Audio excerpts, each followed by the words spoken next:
Hello, everybody. Welcome to this third panel, live panel discussion being recorded as well for the Rebecoming the One free symposium.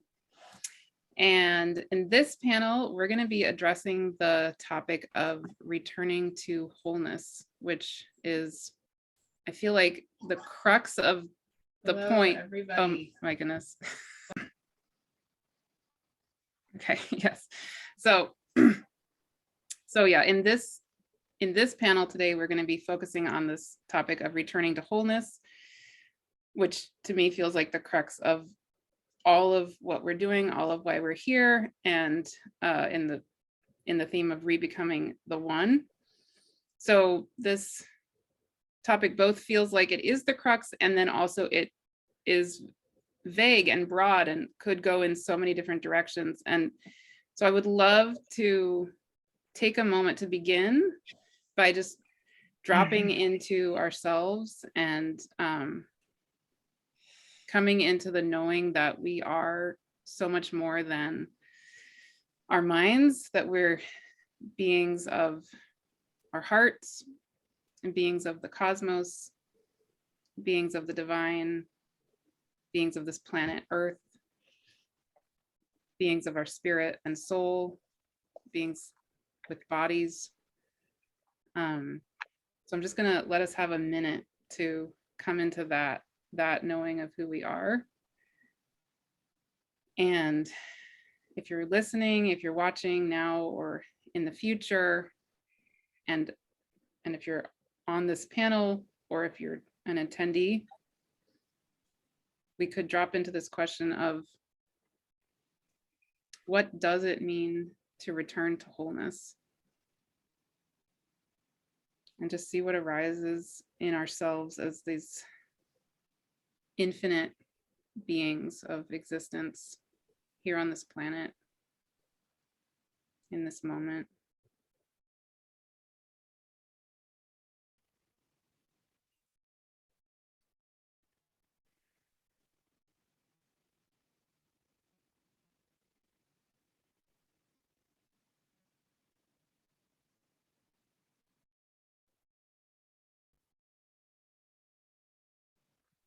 And I feel like each of us as humans are voices of ourselves as the earth, and we're voices of ourselves as beings so far beyond what we typically think of or we typically identify as. And these powerful people who happen to be on this panel, I feel like I'm just getting this image of us, those of us on this panel, but also everybody listening. We are all beings literally of infinity, and we know each other in that place. And feeling us communicating through the stars, like through all time and all space. And there's something that wants to be named in this hour, 75 minutes. Like an ancient part of ourselves coming into this place here and now.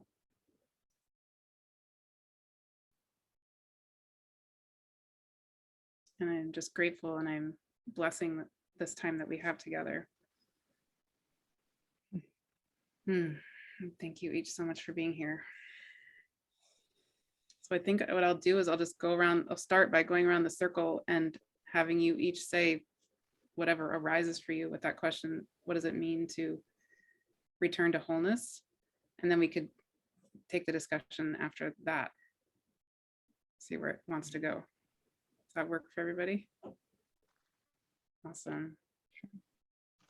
So I'm just gonna, I'm gonna go in this direction from what I see. Kristina, do you want to go first? Absolutely, I want to go first. I like how you worded the question, because it's how do we return, which means I think often we are needing to be aware that we need to return, and we need to do that probably multiple times throughout a day and throughout maybe a lifetime or lifetimes. But when I think of that question for myself, what what does it mean to return to wholeness? I think for me, it means that I have to return to who I am authentically, which to me is that heart space or that soul space within me. And so then it's, I think, how do I do that? How do we do that? How do we come back to the heart and move out of the head or out of the mind? And I think what's crucial to that, and we talk about it in our book, we start with that. You had mentioned that before we got on live, but that is really coming into the present moment. Because I think when we're present, then we're aware of our feelings, our sensations, but we're aware in a way that we have space so that we can be in the experience and be embodied in the sensation or in the feeling, but also have the awareness or the space that that's not all of us, that we are more than that, so that we can allow the feelings to move through us, the sensations to bubble up and move and empty out and come back to the heart, and then be back in the soul, the quietness of the soul. And I think from that place, then we have more ability to respond to life, respond to what's in front of us, and not react. So often if we are not in enough presence or not enough in the heart space, then we have a feeling or a sensation, and we might believe it's all of us, and we might be projecting. Often we project then, and we create something that's not so clean, something for a wound, or something that is projected onto the situation where we're in that reactivity. So we might shut down, or we might act out of a conditioned behavior, something like that. But when we're more in that heart space, we have then the space to feel and to assess and to be conscious, actually. And I think, to me, the whole process is being whole. That's the wholeness, is the experience, and then the realization or the consciousness that we're more than that. So to me, always, it's not either or, it's not transcendence of the emotion or the sensation or the body, but it's having that as who we are, but not all of who we are. And so, I think awareness or consciousness, we say alignment to that in the book, is really key to that, to answering your question, because I think it gives us the ability to be all of that. And you're reminding me, I mean, I haven't officially introduced who each of you are, because in a sense, I'm trying to drop into ourselves as souls and heart being, as opposed to like your credentials. But I do feel like it's important to name, because you're speaking about it and it's really relevant to this whole topic, that you, Kristina Lee, and Heather Ensworth have co-authored a book that is exactly this about this topic. And do you want to just say the title of that book? Oh, it's From Trauma to Freedom. Right. And it is an amazing, amazing, amazing book. Highly recommend it. Thank you. Yeah. Erik, do you want to go next? Sure. In reference to, could you rephrase the question or just repeat the question? Yeah. What does it mean to you to return to wholeness? It's interesting because we are ultimately whole in ourselves and in of ourselves. And I like what Kristina was saying, is we got to return to that place within ourselves multiple times a day and through years and beyond. I also think that so that core tenet of spirituality of knowing thyself, of really knowing who we are within, and truly not just from an egoic perspective, but going down to on the soul level. Like, who is this person that we are, and having the right relationship with them. It also is in kind of coordination or co-creation with between the masculine and feminine that we have within ourselves as well. That brings the alchemy together into ultimately creating, manifesting wholeness within ourselves. And it's not just we do it one time and we're done and we skip off into the sunset.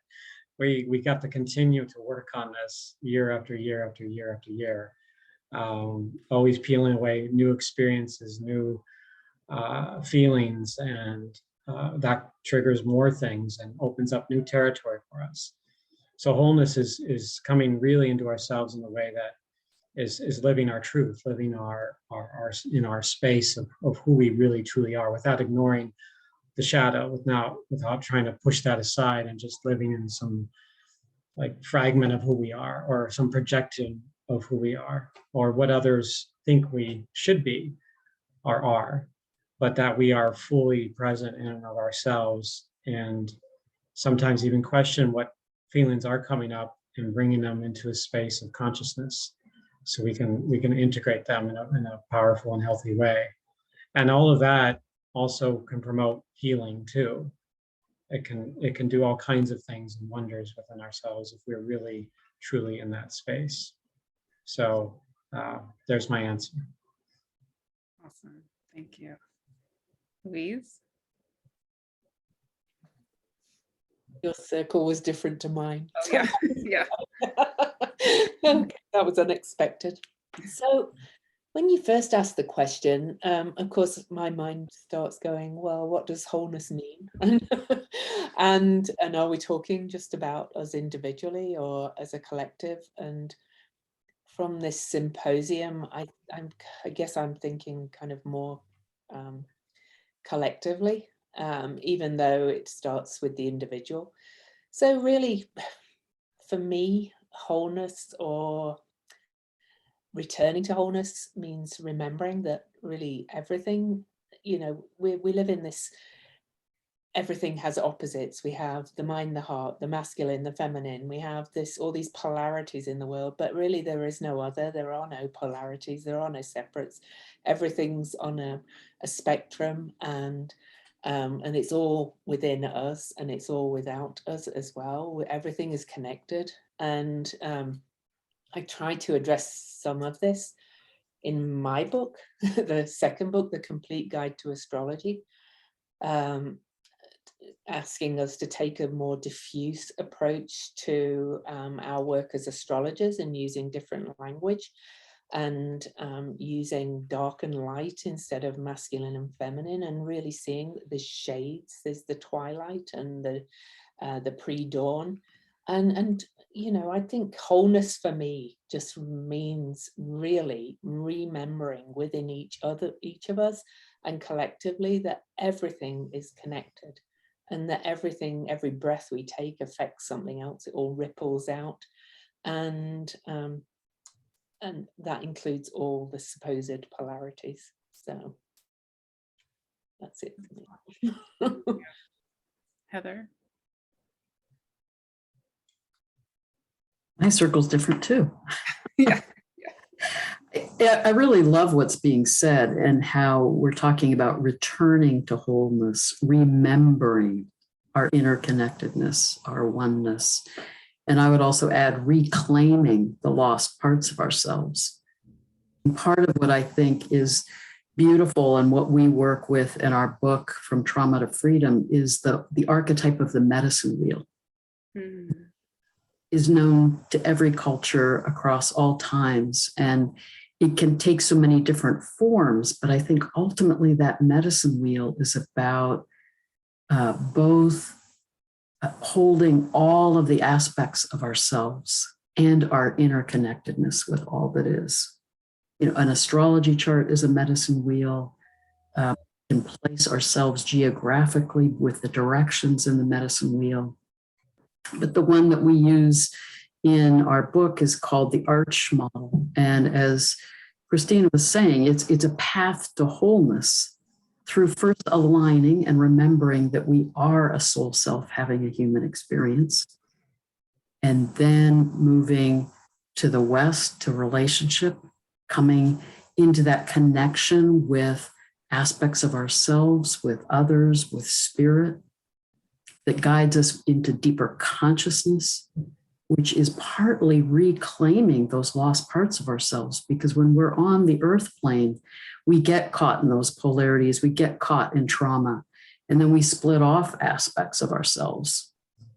So I think a crucial part of wholeness is that reclaiming of all of those facets of who we are in this lifetime and across lifetimes, which guides us then to the next part of the medicine wheel, which is healing, which is the process of integration and reclaiming and remembering who we are, to then come to center, which is where I think our soul self remembers our interconnectedness with all that is, that we are just one expression of cosmic consciousness.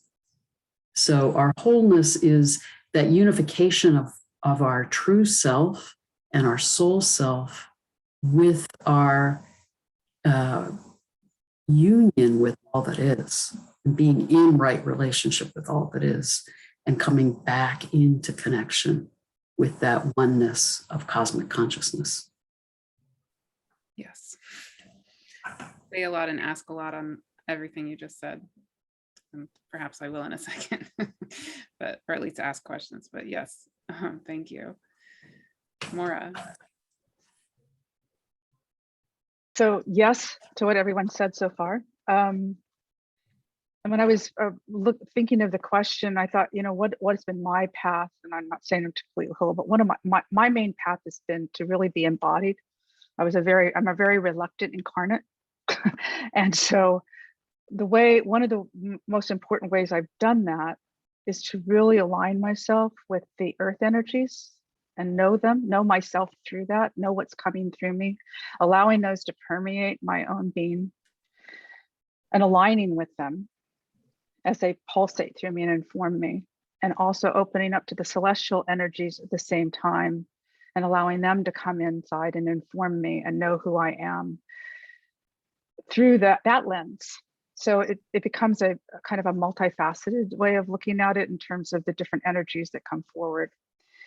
Not necessarily always easy to contain, but I feel like what we're here to do is be embodied beings at this particular time in this dimension. Not that we're not everything else, but we are encapsulating it in some way in this body and at this time. And then bringing those energies to the heart center, which almost everyone has said, letting them coalesce, letting them come together as opposites from below and above, right? But then in that, honoring those differences and allowing them to be, there's a third thing I think that starts happening, and that's when they start coalescing. And that third thing I think that comes forward is love. Mm-hmm. And in that expanded heart space, we can know that we are divine love incarnate. And from that place, we live our life. Relate to people, do what we need to do, tend to ourselves. Is that easy? Not particularly, but it's worth the effort. And I found that knowing that I am divine love and coming from that place makes a huge difference in how I approach almost everything. So that's what I'd say. Thank you. Ada. So many good things have been said, and I feel privileged to have gone last, because as I was listening to everyone, I was like, oh, I want to respond to that. Oh, that's so wonderful. I want to highlight that. That's amazing. But I'm an eternal lit major.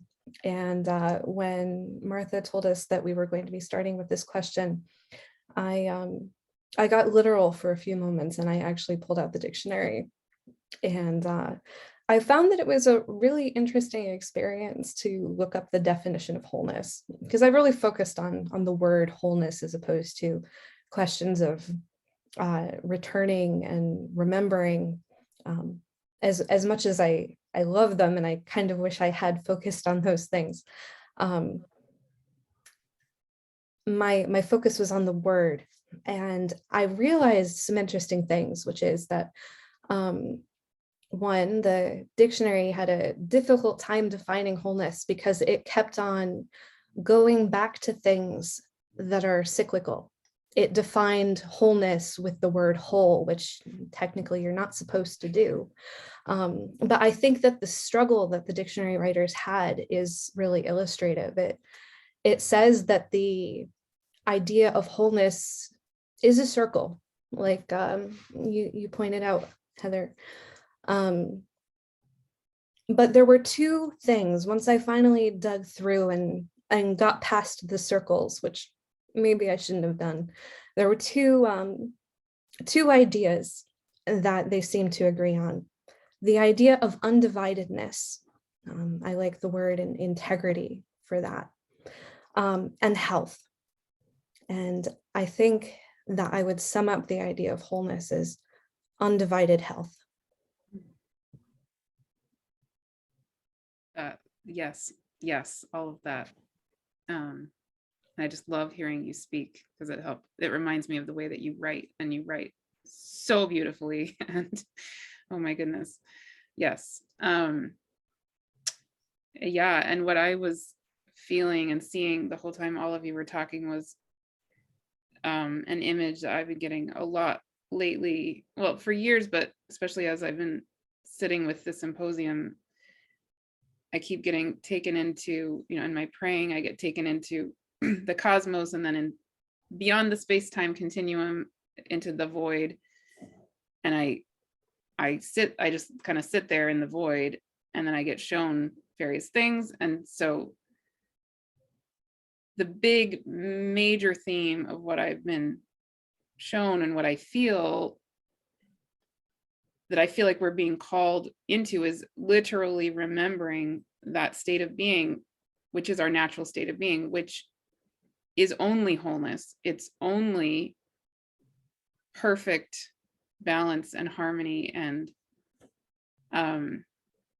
then what has been arising for me a lot, I've had a few experiences over the last few weeks where I will go into that space, and in various different ways, this incredibly deep grief will just move through my body, and I break down crying, and I can't stop crying, because it's this feeling of remembering and knowing that wholeness that is us on that ultimate level. And then it's like I get shown, I look down through the membrane of the space-time continuum, and I can see the galaxies and way over here is Earth, right? And us on Earth. And there's this intense, immense grief that we have dealt with, the suffering on this planet for so long, and we still are. And I don't know whose grief it is, like if it's my grief or the collective grief, or just through eons grief, or the grief of the cosmos itself, or the grief of God, or the grief of the earth, or all of it. I don't know, but it's really powerful. And it just takes me over sometimes for a few minutes, and needs to come out. So I wasn't expecting that to arise in this panel, but that's what's coming to me. And I'm curious if any of you have anything you want to say around, in this process of returning to our remembering of ourselves as that perfection and that wholeness that we ultimately are, what role do you see grief playing in that process, or anything else that's coming to you as I'm saying those things? Oh. Ada, go ahead. And Ada, and then Louise. Yeah. Well, the first thing that I thought of was the stages of grief, and how the last stage of the grieving process, assuming that we go through them in order, which many people don't, is acceptance. And I think that grief is important for the process itself, but also for the destination, because if we're going to return to wholeness, That means an acceptance of all of the parts. Thank you, Louise. I was pretty much going to say the same thing, but you know, I see it in terms of the planets, because these planets really speak through me, I think. And I see the bringing in of some of these new planetary bodies, Ceres particularly, as kind of returning parts of us that we were missing. And she's very much associated with grief and forgiveness. And so that's another stage of grief, forgiveness, for the fact we as humans or guardians of this earth and individually of ourselves have been so separated, and so, you know, we believe that we're kind of an island, and that nothing affects anything else. And you know, I've grown to really hate the word sovereign being, to be quite honest, because I don't see anything as totally sovereign and totally alone, even though we can only control how we respond to outer elements.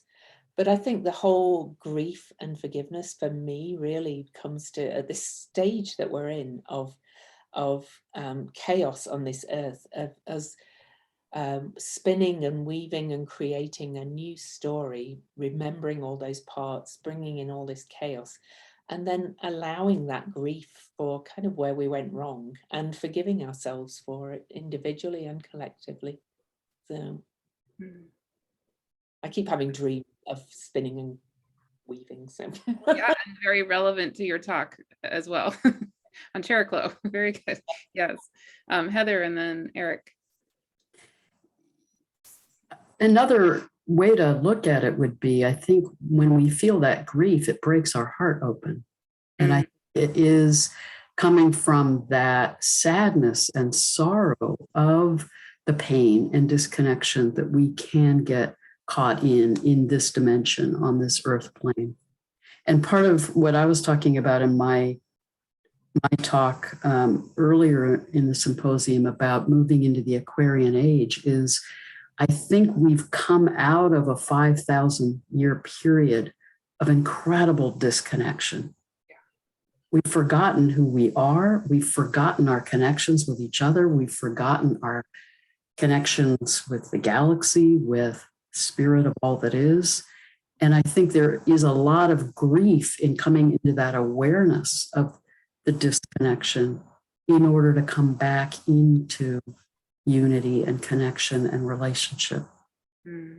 That's the journey that we're in collectively right now. And I think it's very much of our own individual journey too, that as we open to grief, our heart opens. And then we can move through that healing process back into right relationship, connection.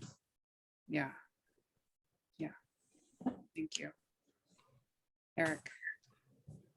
Yeah, I'm just capping off of what the last few of you said, Heather and Louise, but also this sense of our separation, not only from when we're born from the biological mother, but also the separation, especially in this modern age, separation from the earth itself and the womb of the earth, and how we've, there's a word of, I think Louise is using, the little islands that we have within ourselves, and that we think that it's not going to impact. And we have our little bubbles. A lot of us stay inside. We're not really connecting into the natural rhythms as much as we did many thousands of years ago. I mean, even going back even just a few centuries ago. And we've kind of gone away from that. But now we're returning back and rediscovering, remembering all that powerful connection that we have to the earth and the sky. And this is really what attracted me to astrology, and particularly shamanic astrology, is how I view it is it's our relationship to the earth and sky also helps us get into our relationship with ourselves, helps us discover who we are. And yeah, we have maybe an initial like separation, and we have a lot to grieve from that separation. I mean, thousands of years. I mean, going back, we're grieving with the earth. We're grieving with each other collectively. And if we can all have, maybe this might be too simplistic to say, if we can all have a good cry, it would be really, really helpful, but certainly a lot more than that. There's a lot of healing that needs to be done in the world, but giving ourselves space to grieve, giving ourselves permission to grieve, especially with regards to the masculine, to me growing up. You know, in my generation, we're, you know, that's boys don't cry. We're not supposed to cry. We're supposed to tough it out, you know, shake off that injury, or, you know, walk it off, you know, just tough it out. Don't let them see you bleed, that kind of a thing. And that's absolutely horrible to say, because it doesn't, we're not allowed to get into our feelings. But if we give ourselves permission to feel that, we can fully grieve and get in touch into that deeper level. And each and every day, I feel that grief. I feel that connection with the earth in such a deep fashion that I relate to what you're sharing, Martha, in that, you know, where does that really come from? And I think it comes from all. And I know that me, with the Pisces energy I have, I certainly get really sensitive to that space a lot. And if we can just simply all have the connect into it, and not to eschew it, not to push it aside or procrastinate, but to actually embrace it. Because there's this really beautiful book that Martin Prechtel wrote called The Smell of Rain on Dust. He's a shamanic healer and practitioner. And he talks about how grief and praise are two sides of the same coin. And then when we can grieve, we can also praise that which we grieve. And also maybe a way to create wholeness in ourselves through that process and the integration of that. So, and he goes on to say in some of the chapters about how Mother Earth herself, the oceans, the animals, can become powerful ways for us to connect and allow the tears and the energy to go out and be released, and to just let go of what we need to let go of, so that we can embrace ourselves for who we really truly are in our path. Yes, I have so much I would want to say to that too. Kristina. Yes, beautiful comments. And I think, you know, just to follow up on a few of these, we're running a theme, it seems, or a thread through this. But I think for me, one of the sharpest elements of the grief process is recognizing and releasing illusion. And, you know, that the whole illusion that we've been in, that we are separate. And that maybe for you and for certain individuals, realizing at this time, we don't need to do that anymore, that it has served its purpose, and that we're now meant to really come back into unity consciousness. It's actually a real thing. And I think the beauty and the power of those that recognize that are living in enough awareness, is that it doesn't really matter if it's ours or someone else's, or if it's collective. But I think the power of that is if we allow the feelings to move through us, wherever they originate, that we can usher in more light. And the more of us that are doing that, the more impact that will have. So I'm glad you brought your experience up. It's really actually quite profound. I agree. Thank you, Maura. Yeah, beautiful, everyone. It strikes me that, you know, we don't do grief well in this society. We don't do shadow well. We don't do grief well. It's uncomfortable because it's often associated with death, which we don't like either. So in my own experience, what I found is that being in it and feeling it is what lets it move. And sometimes it takes a while. And we are experiencing it from several different, thousands of generations, thousands of generations in time, through time. I feel it myself sometimes when I'm all of a sudden I'm just like seized by it in my body. I can feel it by what's been lost or what's been perceived that it's lost, and how I think, and I've always felt how it should be, but we're not there yet, and we're getting there. I think we're getting there. I agree with Kristina. I think things are moving in a way that I'm more hopeful now than I have been in the last 40 years about the possibility of being able to really make this shift. But it is about feeling what is there for us, and it's about acknowledging what's there for us, and in that way we were able to transmute it or transform it into love, light, connection. But I do think there's an existential wound of feeling not connected with each other and with the earth and with the heavens for that matter. And in that existential crisis, there's great grief that we've been separated for so long. And so I say, feel it, talk to someone about it, let it move through, because we're holding it for everyone. I think when those of us that can feel it, I think we're transmuting it for the collective.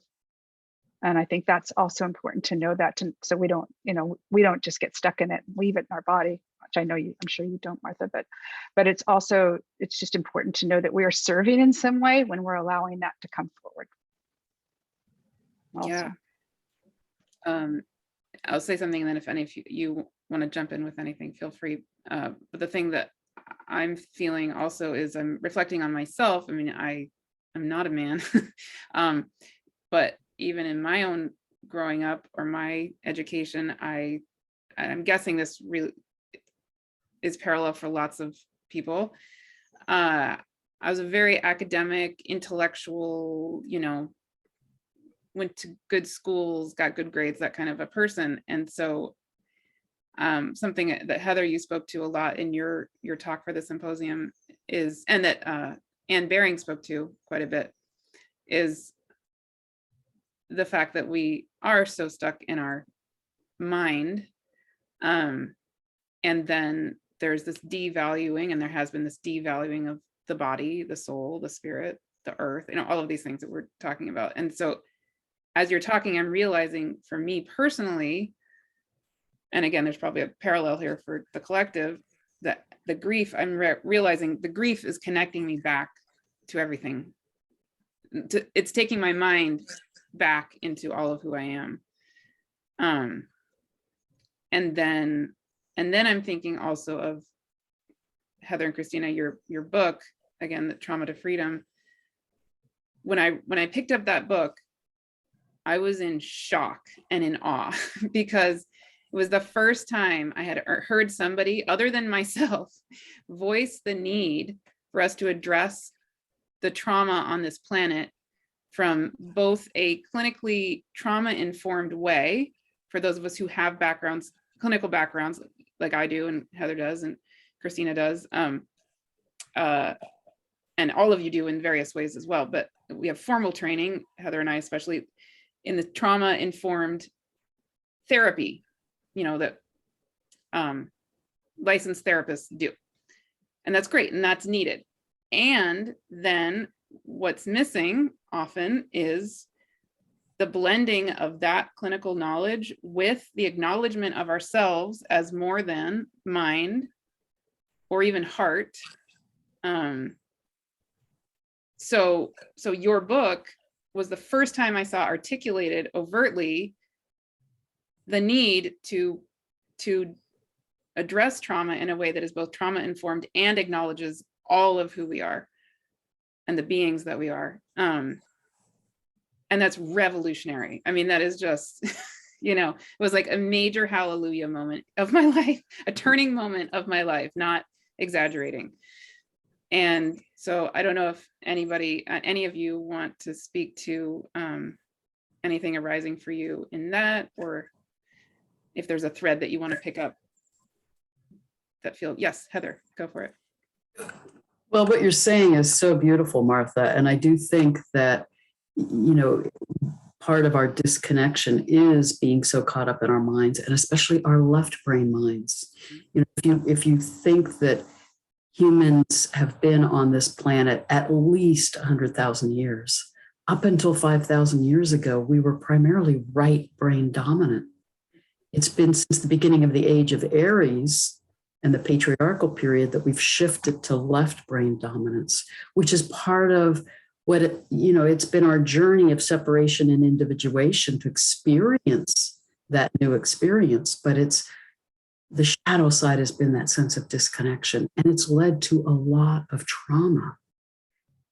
And then I think, as Maura was saying, part of the challenge in coming back into wholeness is if we don't really honor our embodiment, if we don't really heal those wounds from our human experiences on this earth plane, then we can end up doing a spiritual bypass if we're trying to move into our spirituality without doing that trauma work. So we have to hold the both and we have to, as we're moving into this new age, reclaim the integration of the sacred feminine and the sacred masculine so that we're back in balance again. And so that, and from a neurological perspective, our right brains are coming more in balance with our left brains to be, again, allowing us to feel again that interconnectedness with all that is. So we have to heal on all of those levels. Yes, which again is addressed in your book, and Kristina and I talk a lot about in the talk we did for the symposium. Yes, Kristina. Yeah. If I can just follow Heather up on that. I think also with that healing on all levels, but it's also so critical, what we've been talking about is pulling in our fragmentation, and which is really just reclaiming all aspects of ourselves. Because, and I think you're touching on this, Martha, that if there isn't that pulling in our energies and reclaiming our woundedness, and if we're left in that fragmentation individually, then we don't have a chance to pull in the wholeness collectively. But as we do that, then we reclaim, we become more conscious, we're less projecting out. Again, we're less reactionary. And so our life can move out of crisis and out of more trauma and more drama. And then we have the capacity to choose differently. And then we have the capacity actually to start looking outside of ourselves and what is most needed, not just for my next meal or next survival moment, but what is most needed within my family or community or the earth. Wonderful. Thank you. Maura. So I totally agree with you, Martha. When I read the book, that's exactly what I thought. Oh my God, it's being put all together, where I had before been pulling from here myself for my own healing. And it's a wonderful method, and it's a wonderful process, and it is holistic. And I would recommend it highly to everyone, and especially since I just finished the 9-month program with them. But and you've actually been doing the training that they do. Yes, yes. I've been actually doing it, yeah. And and I did it because I had parts of it already. I knew that it was right. I mean, I knew I could see it, like you were saying. I could see that the clinical part was there, as well as with the spiritual or the multidimensionality of healing. And that is unusual to find that. And I think there might be more coming, but it's not normal to have both of those things side by side. They either want to go to clinical or they want to do the spiritual stuff, and you do a few energy healing sessions and you're done, right? And it doesn't work that way. Like Kristina said, is we need to go in and work with our parts and see where the trauma is, see where we've been wounded. What are those wounds? How have they affected us? How are they affecting how we relate to people, how we relate to ourselves? So it's deep work, it's intense work, and it's absolutely essential if we ever want to come into wholeness, from my perspective. So I would just say, get the book, read it, sign up for the class. It's definitely it's what we need right now. Yeah. If I can just add one more thing to Maura's comment, and then I promise I'll be quiet, but I just had to jump on this. It's because that process brings the wisdom and the expansion. And that to me is the whole point of separation. It's like, that's why we came to play this game, is to have those opportunities to then choose and to come back to the light and to come back to wholeness. But there's so much wisdom and expansion that happens through that process. Yes. It's the gold. Yeah, and I do want to name two other speakers in this symposium who also I discovered while doing the symposium, and was another hallelujah moment that they do incorporate both the clinical and the whole self. And those people are Matthew Engel and Nikki Kudner. So people could look out for their talks and their information, but they both are licensed therapists who hold this trauma healing in a really holistic way. And yeah, wonderful. But before I held these conversations with these speakers, I didn't know anybody who was doing this. And I've been getting told by the spirit world to do it myself, but I needed some community. So it has started to coalesce for me, and I'm very grateful and very excited. Do any of the other three of you want to speak to this at all?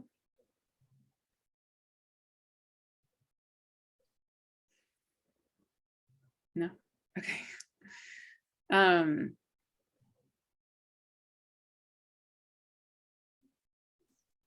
So I'm still, okay, so I'm going inside to ask what's the most alive, and I'm still getting this feeling of the question being, what comes alive for you in addressing the returning to wholeness when you drop into yourself as a being of infinity, like a being of everything, as opposed when you drop from your mind down into your body and into your soul, like what comes through as like ancient knowing that might be there,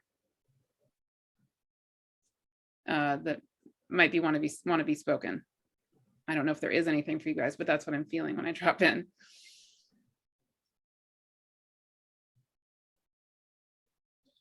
I could speak. Yeah. Oh. Go for it. Okay. For me, it's part of my own being comes from not just the mind, but intuitive and just feeling, just pure feeling, that space. I've had experiences, some of it involuntary, but others, intentionally, of coming into my space and literally feeling the oneness that we experience with all that is, with the great one, the divine, the cosmos, and how it's that remembering of that, and that is part of us, and not, we do go about our daily lives with all the left brain stuff and take care of everything, but the part of ourselves that is sorely lacking in the Western culture, especially, is that spiritual oneness and the love that we can connect to in the universe. It's just present with us all the time, whether we are consciously aware of it or not. It's right there. And every day, particularly in the evening time, I do that. I have a prayer invocation that I share with myself and come into the space, and it grounds me into who I am. And that's my experience with that.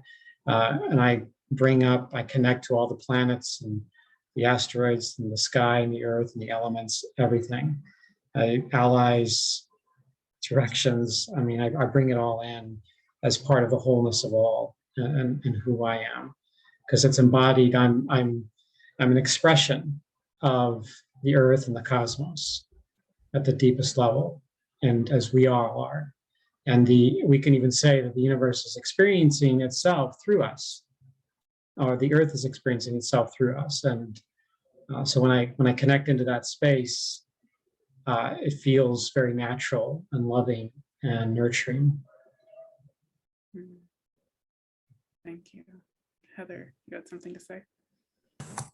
Oh, I'd just like to echo, Eric, that was really beautiful. I really love that. And to me, along those lines, I think dropping into that place opens me to magic and wonder. Realization that everything is an utterly unique creative expression of cosmic consciousness, a drop of the sea of all that is. And when I feel that in those moments, then just walking outside and encountering the, plants and the animals and the trees, the synchronicities, that realization that everything has meaning and everything is unfolding in that perfect way. It's just magic and wonder. And I do believe that awe is the beginning of wisdom. Yes, yes, it is. Oh my God, yes. I just to note that when I had my Saturn return, I was also it's connected to the whole Vesta rhythm too. My Vesta return, that was when I had my big spiritual awakening, and it was like a veil that was lifted before my eyes and all of my senses, and it hasn't stopped. So Heather, you're right on with that. And the thing that's arising for me, as you both are speaking, is it's like a little nudge I'm getting, is that what would it mean, when we're sitting here on this planet with all these massive problems beyond comprehension, right? Like, and this massive grief that I think probably we all have, right? From what we're seeing, what we've seen in many lifetimes. And so we have this huge thing to somehow choose how to act with. And the question I'm getting is like, wow. And then maybe this is a rhetorical question, but you also can speak to it if you want.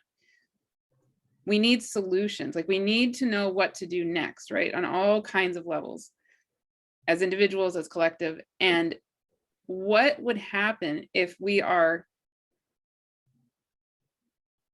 getting our answers through ourselves in that knowing of our wholeness, as opposed to acting from our minds who are in acute PTSD states, and that fragmentation state. Like, if we're getting our answers through that fragmented place of experiencing life, then our answers are going to be very tainted, or whatever you want to say, very affected by our trauma state that our whole world is in. And then, wow, like, what if we could be getting those answers from the knowing of ourselves as the wholeness? Like, what does that look like? What does that do? That's never dawned on me before, but whoa. Yes, yeah, Kristina, and then Ada. Well, then you're not reacting, you're responding, which is a very different way of being. And then your answers, you're responding, you're in relationship with what's in front of you. When you respond, you realize from here, it's embodied experience that whether it's the air or water or a person, that's whatever's in front of you, there's the relationship, there's the response, and that you respond to that, but that also is responding to you. And so I think, and it kind of like, children do all of this so naturally. That's the amazing thing, is that they're just the experience, and they're so in the heart, and they don't attach and cling. It's a very simple way to say it in a way, but it's also very profound, is that I think that's another angle is, or another way to say it is to allowing ourselves to be the experience. And did you want to say something else? Oh.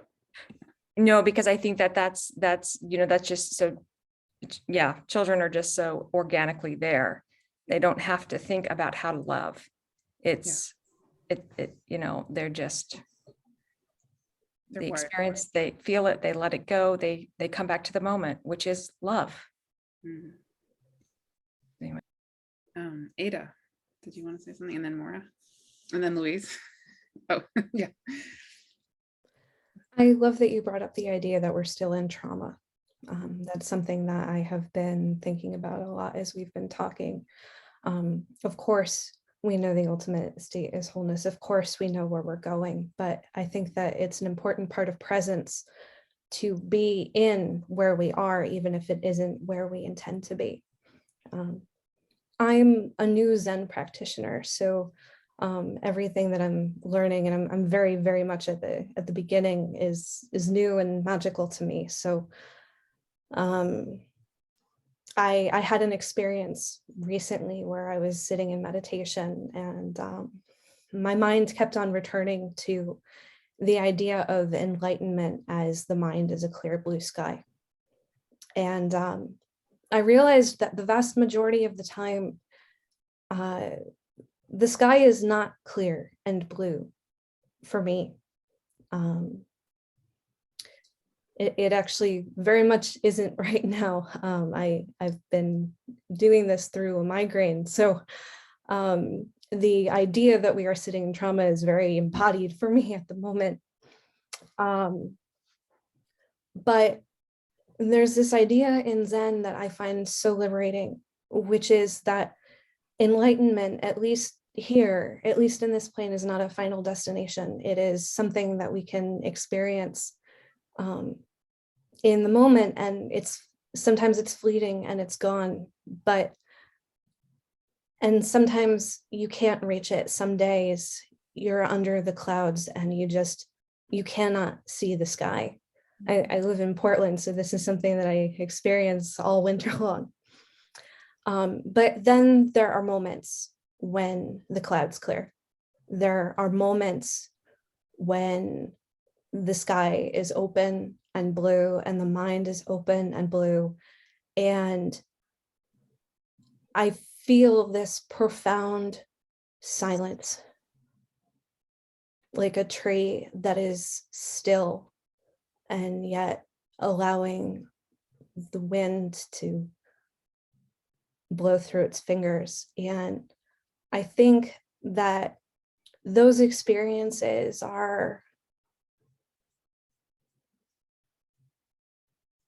they help. At the risk of being incredibly shallow, they help, because when you're under those cloudy skies and you cannot see the blue sky and you are in the midst of trauma and you cannot leave the situation that you're in, you remember that there is something beyond the clouds. And that is what the sky is. The sky is not the clouds. The sky is that which is beyond the clouds. And even if you can't see it, you can still know that it's there.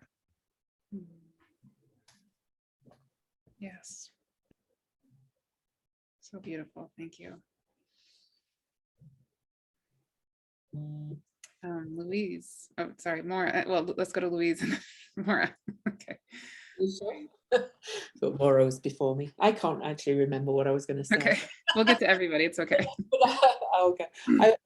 I was just sitting here thinking, we're really trying to describe with words something that's beyond words almost. And really the essence of it, when I really drop in, as you asked us to, which is beyond words, is just love. And it really starts with self-love and really filling your own cup, to speak in the terms of, you know, the tarot, which I also use, so that it spills out to everything else. And then you can notice the beauty in a leaf, and you can notice the connection with the leaf, and you can notice the beauty in other people, and then let that love spread out. And you know, all of us, and I'm a writer too, you know, and I read voraciously, and I think it's valuable, but in the end we have to take that in with inside and live it and be it.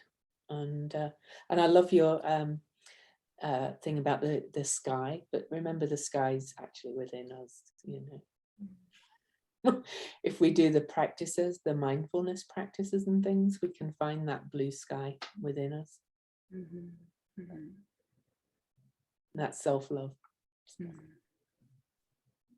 Maura, thank you, Louise. Yeah, I'm trying to remember what I was going to say too, but that was all beautiful, what everyone said. There is a place where there isn't any words to it, so I totally get that, and I appreciate that space, because being in one with nature, with what is, can make you silent, and that's a good place to be sometimes. What I was reflecting on though, Martha, is when you were talking about how if we didn't come from here, and you kept moving your hand to your heart all the time, if we came from here, and I think that's really the transition we're in, right? I mean, are we going to move from the left brain, you know, power over to our hearts and move from that place? Because if we're really living from our hearts, and we are that divine love incarnate, we're not going to be able to do the things that we're doing right now on the planet, to each other. It's not possible. And so for me, every day it's a practice of kind of what Erik was saying, is connecting with the earth, connecting with the sky, bringing what's mine into me so I can move from that place. And in that way, I know, I just know that I'm making a difference just by doing that. And I rest in that, knowing that I'm making a difference to the earth, to the collective, to the universe in general. And I think if each one of us could feel that we have effect just by being who and what we are and living from that place of the heart, that the world would change. Yes. Did anyone else want to say anything else to speak to any of this? I'll just add to what Maura said, because I totally agree with that. I think one of the most powerful forms of activism in this time is holding that higher consciousness and that energy of love. And if even a minority of us can do that, you know, Rupert Sheldrake talks about the morphogenic field. If even a minority of us can do that, it will shift the consciousness of the collective. And I think that is the responsibility that we each need to take, is to do that work that we uniquely can do, to hold that love, to hold that consciousness and seed that in the collective. Yes, and that speaks to sort of a parallel thing that that's been dawning on me again as I'm holding space for this symposium, is that that idea of activism, ourselves here as activists. And what does that mean? So similar to doing trauma work, there is also this idea of being an activist. And with both of them, I feel like my background as a clinical social worker has valued both of those, the trauma work and the activism, right? And my training is to do both in I guess you could say a secular way, a way that's more, doesn't really bring in all of who we are as spiritual beings, but is more on the earth-based ways of doing it, which again are great and wonderful, and there's nothing wrong with them. But I'm wondering if any of you, Heather, I would love to hear your answer on this, but anybody else, like, I've been getting the nudge from the spirit world to recognize that I am here to be an activist. I absolutely am. I have Pluto exactly opposite my Eris. That is a huge part of, I mean, I am here to definitely, you know, throw in the golden apple that needs to be thrown in and say, hey, we can't do it like this anymore. But I'm being asked, and I think a lot of us are being asked to be activists, to do this healing work, and both to do the healing work and be activists in a way that is grounded in our entire being, as opposed to just, again, our mind or even just our heart. Anyway, yeah, I could say more, but please, anybody respond. In particular, I was saying this to you, Heather, but I would love to hear from anybody else. Can I just say one thing real quick? Yeah. If anybody wants a great book that really brings this together, it's called Sit Down to Rise Up. And I'm You know, this woman has this most amazing story, and she focuses first on mindfulness, self-love, and becoming whole within herself, and then has created this organization called Pandemic of Love that just helps so many people because she focuses first on herself. I think just that title really brings those two together. You can't, I know activists, I have activist friends up coming out of the woodwork here where I live, and most of them deplete themselves fully and are just drained all the time. They never take care of themselves, and really ultimately they don't achieve that much through their work because they are drained, and they're not, anyway. Yeah, and just sorry, Heather, 1 second. I'll just say one of the amazing, wonderful speakers that Heather sent my way is Jason Engeldo, and highly recommend watching his talk. Oh my goodness. And he talks about his idea of social permaculture, and I'll just say very briefly, you know, go watch that video for the whole thing, but he talks about exactly what you're saying, Louise, that we have the need to go to focus on what he calls zone 0, meaning the self, then zone 1, which is ourselves in relation to other and the earth, and zone 2, which ourselves in relation to the collective. And that when we address each of those in a continual kind of dance, that feeds the whole system of what's needing to change on this planet. Yeah, he's phenomenal, beyond phenomenal. So Heather, what were you gonna say? Jason is beyond phenomenal. Yes.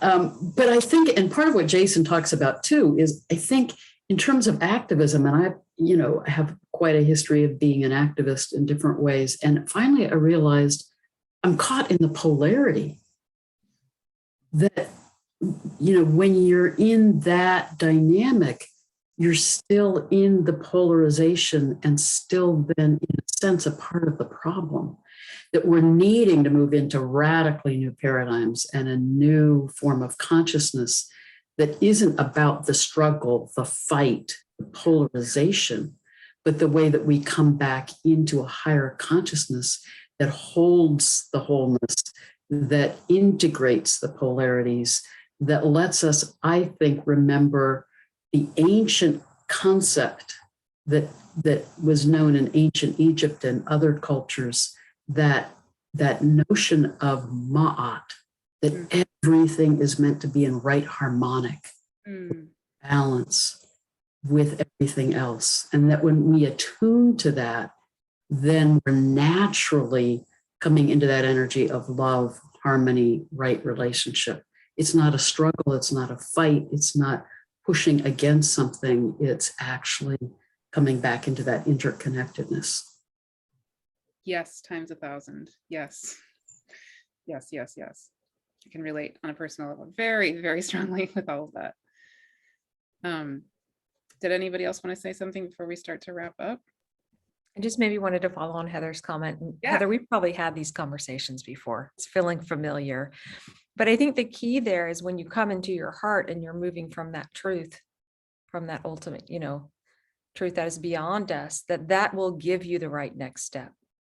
So whatever that looks like for you, but it's coming more out of a soul place and a connection with divine than rather the left brain or trauma state or kind of an unclean place. So I think for everybody, our truth is going to be different there on what we need to do as activism, but just coming back into the soul self for that guidance is probably pretty key. Yeah, and I'm just looking at 2 comments here. Tatsi said, I feel that the ultimate activism is to strengthen my own ability to always be the infinite love that we are. And then Adriana says, agree, Tatsi, to me too, but also there are some people that have different have different needed approaches, but agree for me brought me to duality, rage, instead of just seeing what is. Yes. Anybody else want to say anything before we start to close?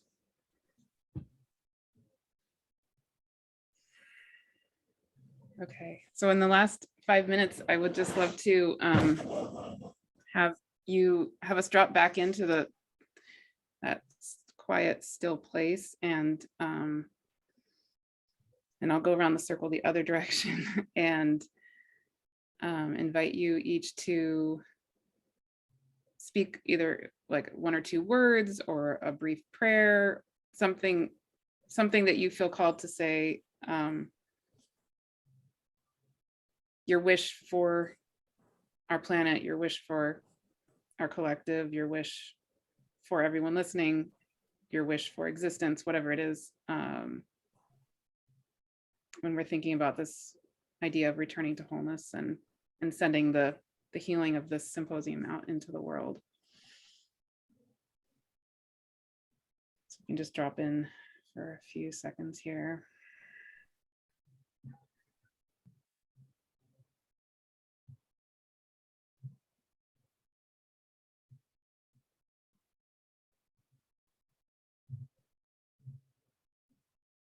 So Ada, would you like to start?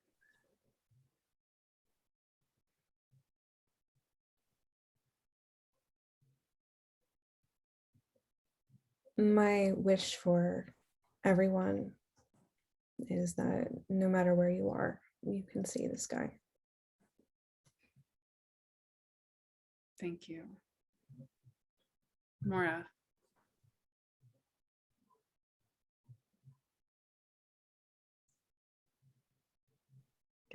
I guess my wish for everyone is to remember, bring back all the pieces, all the parts, all the energies that are there so that they can be in alignment with who and what they are. And then be centered in the heart and bring that forward into the world that so desperately needs it at this point. Mm-hmm. Thank you. Louise. I think just to remember that really you are all that is, it's all contained within you, and that it's all about love in the end. Thank you. Heather. May we remember that we are here on the earth plane to grow in love and wisdom. May we remember that we are held by the energies of the earth and sky and all that is.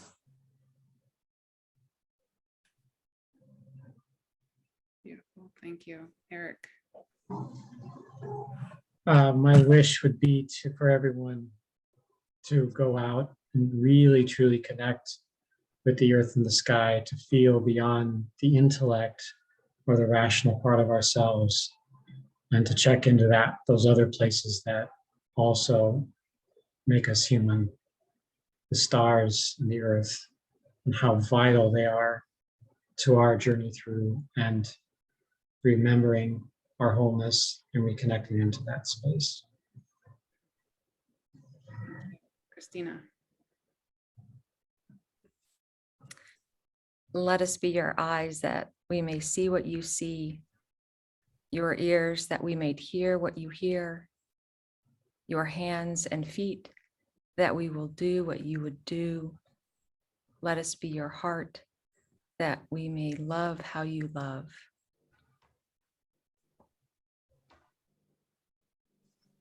Gonna make me cry. I will say that we're recording this on what is solstice, summer solstice in the northern hemisphere, winter solstice in the southern hemisphere, and I was told very specifically to end the symposium on this day, and maybe I'll never know exactly why, but it is so beautiful. When I dropped into my prayers this morning, the reminder I got seems very relevant to what we're saying, which is what I was told was remember the sun. And then I was shown, we are on this planet, we're sandwiched between the sun and this earth, we're on the earth, we are both, and we're being held up, and we're doing this in co-creation with literally everything. So we are there is all this grief, there is all this trauma. Living on this planet is very difficult for so many reasons, and we're not doing it alone. Like we're literally not. So I think that's my prayer, even to myself, but for all of us, that we can remember that we are absolutely held and absolutely in co-creation on every level of who we are with the all that is. Thank you each so much for being here. It's just amazing. I had, I think, maybe 3 or 4 epiphanies, like life-changing epiphanies, right in just this 75 minutes. Thank you. And yeah, more to come. Thank you, Martha. Thank you, everyone. Yeah, Thank you. Thanks, Martha. Thanks to everyone. Thank you, Beautiful being everyone. with you. thank you. And yeah, anybody listening, sign on for the final panel, which is starts in 14 minutes on the next link. Wow. Wonderful. Thank you. That's right for it. Bye. Bye. Happy solstice. Bye, everyone. Yeah. Yeah. Happy solstice. Yeah. Happy solstice.